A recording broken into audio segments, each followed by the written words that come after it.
जय माता दोस्तों।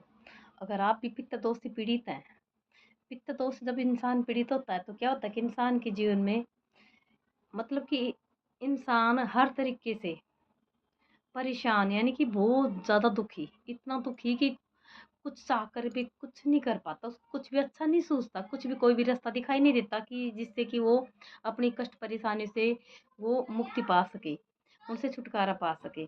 कई बार तो क्या होता है कि जीवन में जैसे कि इंसान क्या होता है कि जैसे बच्चे बड़े हो रहे हैं, उनकी शादी ब्याह नहीं हो रहे समय पे, शादी ब्याह के अंदर कोई ना कोई रुकावट उत्पन्न हो रही है, या फिर शादी हो गई तो बच्चे उत्पन्न होने में रुकावट पैदा हो रही है। साथ ही धन आ रहा है तो धन में बरकत नहीं हो रही, और साथ ही जैसे घर में हमेशा बीमारी का बने रहना, और घर के अंदर हमेशा लड़ाई झगड़ों का कले कलेश का रहना, या फिर जैसे कोई ना कोई दुश्मन किसी ना किसी से हमेशा 24 घंटे में हमें हमारी किसी न किसी से कोई ना कोई दुश्मनी चलते रहना, यानी कि दुश्मनों का हमारा पीछा ना छोड़ना।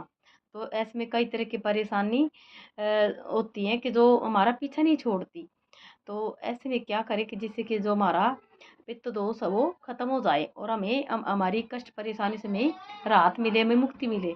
तो इसके लिए मैं आज आपको दो छोटे छोटे ऐसे उपाय बताने जा रही हूँ जिनमें न कोई खर्चा होता है, न कोई आपका ज़्यादा समय लगता है, और ये कार्य करना आपको लगातार 21 दिन किसी भी एकादशी से शुरू करना है। ये विशेष ध्यान रखें कि एकादशी अगर शुक्ल पक्ष कोई भी शुक्ल पक्षी एकादशी आए उससे शुरू करें तो बहुत अच्छी बात है।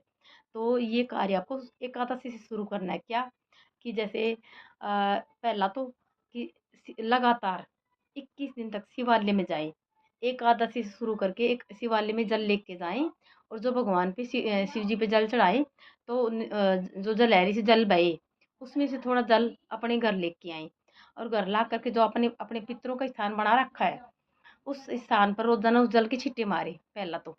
और दूसरा कि एक लकड़ी का चंदन, यानी कि आपको चंदन का चूरा नहीं लेना है, यानी कि पाउडर वाला चंदन नहीं लेना आपको।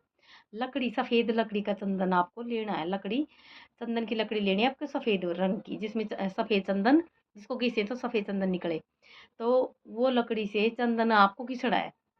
तो घिसने के बाद थोड़ा चंदन लेकर के अपनी नाभि में लगाई, और थोड़ा चंदन कोशिश करके ऐसे 3 उंगली से अपने पूरे माथे पर लगाई। अगर माथे पे नहीं लगाते तो एक तिलक लगाए माथे पर उस चंदन से। लगातार भी आप 21 दिन ये कार्य करके देखिए।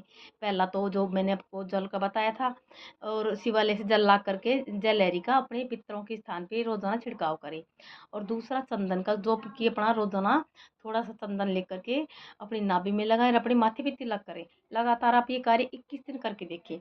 आपको जो आपका पित्त दोष है वो उसके अंदर आपको इतनी ज़्यादा राहत मिलेगी कि यानी कि आपके जीवन में कष्ट परेशानी से आपको मुक्ति मिलेगी, साथ ही आपको पित्त दोष से आपको छुटकारा मिलेगा। जय माता दी।